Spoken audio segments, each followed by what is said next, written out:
জজ সাহেবকে ভিডিও দেখিয়ে মন্দারকে নির্দোষ প্রমাণিত করছে শ্যামলী। সম্পূর্ণ জানতে ভিডিওটিতে একটি লাইক করে দেখতে থাকো। গল্পের শুরুতেই দেখা যায় কোর্টের হেয়ারিং প্রায় শুরু হতে আর বেশিক্ষণ বাকি নেই। একে একে সবাই চলে এসেছে। অরুণাভ, অহনা, অনিকেত, রোহিণী, শ্যামলী সবাই এসে উপস্থিত হয়েছে। তখনই অনিকেতকে জড়িয়ে ধরে কান্নাকাটি করতে থাকে রোহিণী আর বলে, দাদাভাই কি হলো বলতো? শ্যামলী কেন এরকম করলো? ও জানে না আমি মন্দারকে ঠিক কতটা ভালোবাসি, আর এইভাবে ও শেষ করে দিতে চাইলো আমার সব কিছু। এটা ঠিক হলো না। তখনই অনিকেত বলে, দেখ শ্যামলীর ওপর ভরসা রাখ, ও এত কাঁচা কাজ করবার মেয়েই না। আমি বলছি সব ঠিক হয়ে যাবে, তুই শুধু একটু ভরসা রাখ। কিন্তু রোহিণী ভরসা রাখতে পারেই না আর বলে, আমার মনে হয় কোনো কিছুই আর ঠিক থাকবে না। রোহিণী বারবার করে কান্নাকাটি করতে থাকে। এর মধ্যেই জজ সাহেব হাজির হয়ে গেছে আর তখনই পিপি কথা বলতে শুরু করে আর বলে, মন্দার চৌধুরী এই কেসে ওতপ্রোতভাবে জড়িয়ে রয়েছে। মন্দার চৌধুরীকে যেন কঠিন শাস্তি দেওয়া হয়। আর তার মধ্যেই মন্দার খুব ভয় পেয়ে রয়েছে। মন্দার ভাবে, শ্যামলী তো আমাকে এত বড় রিস্কের মধ্যে ফেলে দিল, কিন্তু আদৌ কি ও আমাকে বাঁচাতে পারবে? এটাও একটা বড় প্রশ্ন থেকে যাচ্ছে। শ্যামলী তখন এই কথাটাই ভাবছে, সবাই আমাকে খারাপ ভাবছে, বিশেষ করে রোহিণী দিদি, কিন্তু আমাকে আমার কাজটা করে যেতেই হবে। কেন যে আমি বলেছি সেটা আমি খুব ভালো মতন জানি। এর মধ্যেই জজ সাহেব বলে, দীপক সুরেন বেঁচে নেই। দীপক সুরেনকে মেরেছে মন্দার চৌধুরী। এই কেস তো জলের মতন পরিষ্কার। কিন্তু কথা বলতে শুরু করে এরপরে শ্যামলী আর বলে, এটা সম্পূর্ণ ভুল। দীপক সুরেন বেঁচে আছে আর সে ভালোভাবেই বেঁচে আছে। পার্টি করছে, রোজ রাতে মেয়েদের সাথে ফুর্তি করছে। এই সব কিছুর ভিডিও আমার কাছে আছে যে দীপক সুরেন বেঁচে আছে। এরপরেই সেই ভিডিওটা দেখাতে থাকে আর ভিডিওটা দেখার পরেই খুব ভয় পেয়ে যায় এই অরুণাভ আর ভাবে, যা এবার কি হবে? তাহলে কি শেষ পর্যন্ত মন্দারকে ছাড়িয়ে নেবে শ্যামলী? না না, এটা হতে পারে না, এটা কিছুতেই হতে পারে না। তখনই অহনা বলে, বলেছিলাম না তুমি কোনো না কোনো একটা গন্ডগোল করবেই, আর ঠিক সেটাই করলে। দেখলে তো, এখন তো আমার মনে হচ্ছে সব কিছুই হাতের বাইরে বেরিয়ে যাচ্ছে। তখনই রোহিণী বলে, শ্যামলী যে বলেছিল ওর ফোনটা হারিয়ে গেছে। তখনই অনিকেত বলে, এগুলো সবটাই মিথ্যে বলেছিল, যাতে মন্দারকেও নির্দোষ প্রমাণিত করতে পারে। আমাকে সবটাই বলেছিল, কিন্তু এটাও বারণ করেছিল যে তোকে বলতে। দেখ আমি তোকে বলছি সব ঠিক হয়ে যাবে, তুই শুধু একটু ধৈর্য ধর। একটা কথা মনে রাখবি, শ্যামলী যখন আছে তখন আর কোনো চিন্তা করবার কোনো দরকার নেই। শ্যামলী সবটা খুব ভালোভাবেই সামলে দেবে। ওর ক্ষমতা অনেক বেশি, মনের জোরও অনেক বেশি। কিন্তু রোহিণীর মনে সন্দেহ হয়। রোহিণী ভাবে, শেষ পর্যন্ত দেখা যাক কি হয়, কারণ আমার যথেষ্ট ভয় লাগছে। এর মধ্যেই পিপি যে ছিল সে কথা বলতে শুরু করে আর বলে, ইওর অনার, কোনো কিছু সিদ্ধান্ত নেবার আগে আর একটা বার ভেবে দেখবেন। তখন জজ সাহেব বলে, এই কেসটা সত্যি তো জলের মতন পরিষ্কার হয়ে গেল আবারও। এই তো এখানে তো দীপক সুরেন বেঁচে আছে, দিব্যি বেঁচে আছে। তবে এই ভিডিওটা, এটা যে এই কিছুদিনেরই, সেটা আমাকে আগে জানতে হবে। আমি 10 মিনিটের মধ্যে জানতে চাই এই ভিডিওটা এখনকার সময় নাকি, আর তারপরেই আমি এই কেসের রায় দেব। এরপরেই আবারও কোর্ট শুরু হয়ে যায়। তখনই অরুণাভ বলে, কি হবে বলো তো অহনা? এবার তো আমার সত্যি সত্যি ভয় লাগছে।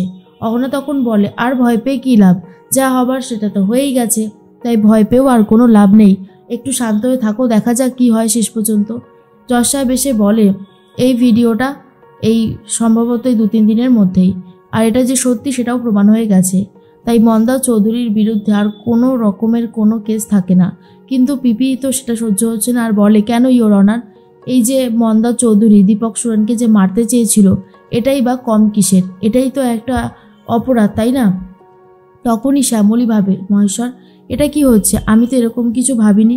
আমি ভেবেছিলাম দীপক সুরেন বেঁচে আছে কিনা সেটা জানানোটা খুবই দরকার, আর আমি সেটা জানাবো বলেই মন্দারকে পুলিশের কাছে সারেন্ডার করতে বলেছি। এখন তো কেসটা সম্পূর্ণ অন্যদিকে চলে যাচ্ছে। এদিকে রোহিণী বলে, দেখেছিস দাদাভাই, দেখেছিস, এই জন্য আমি ভয়টা পেয়েছিলাম। আমি এমনি এমনি কারণে ভয় পাইনি রে। তখন অনিকেত বলে, তুই একটু ভরসা রাখ, সবসময় যদি এরকম করিস তাহলে কি করে হবে? একটু ভরসা রাখ, দেখ সব ঠিক হয়ে যাবে, আমি বলছি তো। তখনই শ্যামলী সেখান থেকে সরে যায়। শ্যামলীকে খুঁজে না পেয়ে অনিকেত বলতে থাকে, কি ব্যাপার, শ্যামলী কোথায় গেল?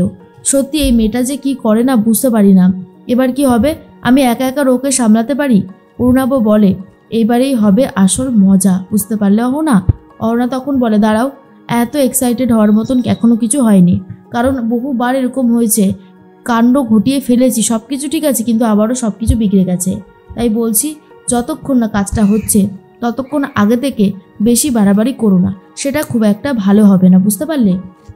এর মধ্যেই শ্যামলী তো যা নিজের কাজটা করেই চলেছে। আর জজ সাহেব বলে, যেহেতু মন্দার চৌধুরী একজনকে মারতে চেয়েছিল তাই তার কিছুটা হলেও শাস্তি হবে। এরপর অনিকেত বলে, আরে উকিলবাবু আপনি কিছু বলুন, আপনি কিছু না বললে যে মন্দারের শাস্তি হয়ে যাবে।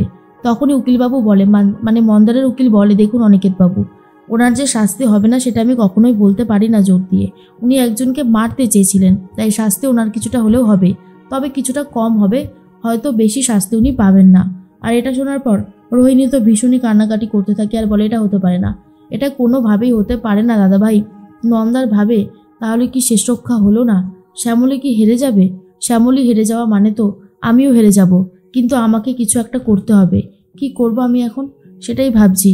আমার তো সব শেষ হয়ে গেল, তবে আমি অনেক কিছু পেয়েছি। রোহিণী যেভাবে আমাকে ভালোবাসা দিয়ে আঁকড়ে ধরেছে, বাড়িতে আমি জোড়া বাড়িতে যেভাবে ঠাঁই পেয়েছি, সেটাও আমার কাছে অনেক বড় ব্যাপার। এর মধ্যেই শ্যামলী চলে এসেছে অনেকজন মেয়েকে নিয়ে আর বলে, হুজুর দাঁড়ান, এখানে এখন একটা ব্যাপার আছে, এইসব মেয়েরা অনেক কিছু বলতে চায়। এরপর মেয়েগুলো বলে, আমি দীপক সুরনকে গুলি করতে চেয়েছিলাম। কেউ বলে আমি চেয়েছি, কেউ বলে না না হুজুর আমি চেয়েছি। হুজুর তখন বলে, কি হচ্ছেটা কি এসব? আমি তো কিছুই বুঝতে পারছি না। শ্যামলী বলে, আপনি আমার একটা কথা শুনুন জজ সাহেব, এই যে মেয়েগুলোকে দেখছেন, এরা দীপক সুরেনের কাছে সবাই লাঞ্ছিত, অপমানিত, অবহেলিত। আর এই সব মেয়েকে বাঁচাতে চেয়েছে এই যে মন্দার চৌধুরী। মন্দার চৌধুরী মেয়েদের কাছে ভগবান, কারণ আপনি খুব ভালো মতনই জানেন, এটা সবাই জানে, মেয়েদের কাছে তার সম্মানই হলো সব থেকে বড় জিনিস। যে সম্মানই থাকে না সেই মানুষ কি করে বাঁচবে? এই দীপক সুরেন বারবার অপরাধ জগতে নিজের নাম লিখিয়েছে আর মেয়েদের সাথেও অনেক অসভ্যতামি করেছে, আর মেয়েদেরকে বাঁচিয়েছে কে? মন্দার চৌধুরী। তাহলে তো শাস্তি সবারই হওয়া উচিত, তাই না? কারণ এরা সবাই তো দীপক সুরেনকে মারতেও চেয়েছিল। আর এটা শোনার পরেই জজ সাহেব তো পুরোই অবাক হয়ে যায়। অনিকেত তখন বলে, বাহ শ্যামলী, আপনি এভাবে ব্যাপারটাকে ভাবছেন, আমি তো ভাবতেই পারিনি। এই জন্যই বলেছি আপনি সবার থেকে আলাদা, আপনাকে সত্যি স্যালুট করতে হয়। আর এর মধ্যেই পিপিও তখন আর তেমন কিছু বলতে পারে না।